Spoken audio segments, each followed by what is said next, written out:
how unhappy they are, it's because they are putting their happiness into something outside of them more times than not. And that's a big myth about happiness, is that I will be happy when I get a job promotion. I will be happy when I win an award. I will be happy when I own 5 Teslas. I will be happy when. So when you think about happiness, because there's a lot of people that are depressed right now. I think I think society is changing, and there's a lot of people coming around.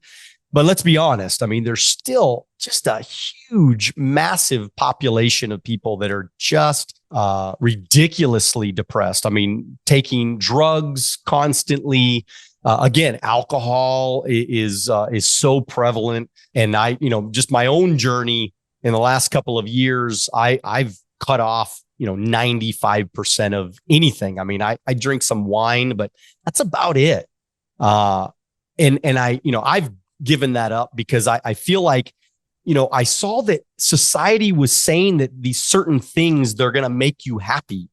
And I'm going, then I never saw them really making you happy in the long term, right? It might be a short burst of happiness, but in the long run, these things are bad for your health. They're bad for your, for your mind, your brain, your energy, you name it, right? And so, but there's so many depressed people out there. And so tell me, how is happiness a choice? Explain that. And what are some things that you do that create more happiness in your life, and how can we get a little bit of that?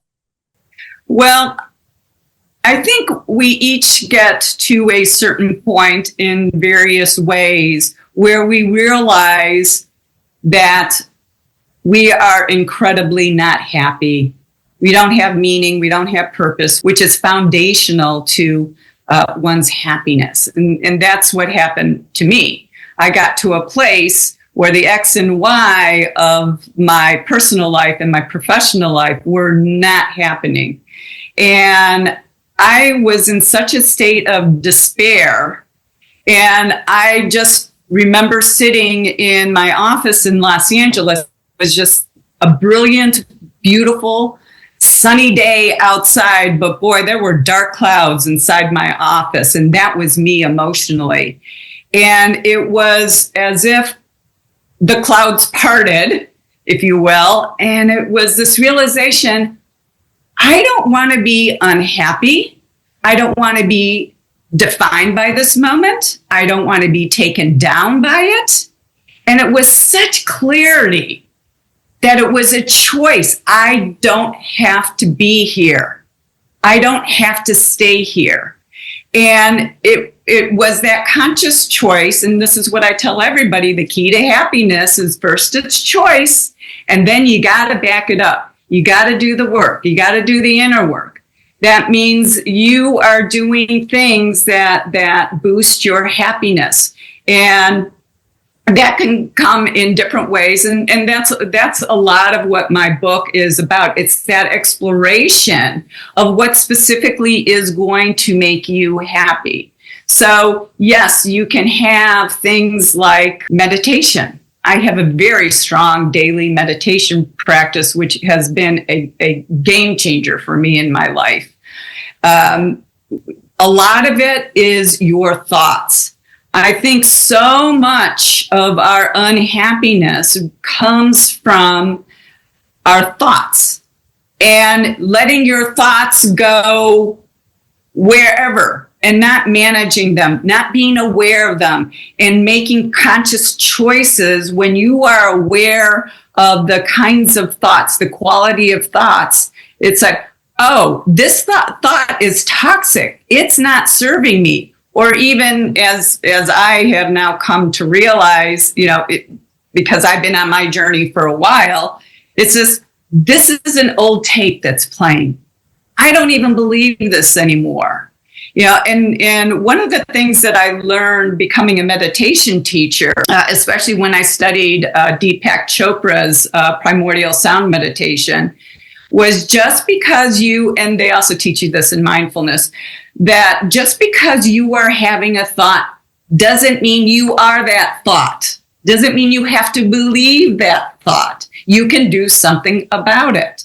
And thoughts create, emotions trigger thoughts. And all of those can be managed with awareness. And meditation is a great gateway to opening that awareness. One of the other things that I do that's a go-to for me on a daily basis, going with managing your thoughts, comes from cognitive behavioral therapy. And it's this practice called thought stopping. That's exactly what you're doing. I mean, you're doing what it says. So you can have a rubber band around your wrist. You can do something to trigger it. So if you are having a negative thought and you find yourself looping, saying the same thing, you're spiraling out, the same thing. Oh, he did this to me. He did this to me. He did this. Okay. You become aware of it, and then you either snap a rubber band on your wrist, you clap your hands, you say out loud, stop it. And what you're doing is you are literally startling your thought. And when you startle your thought, that then gives you the opportunity to choose a different thought. Choose a different thought that is productive.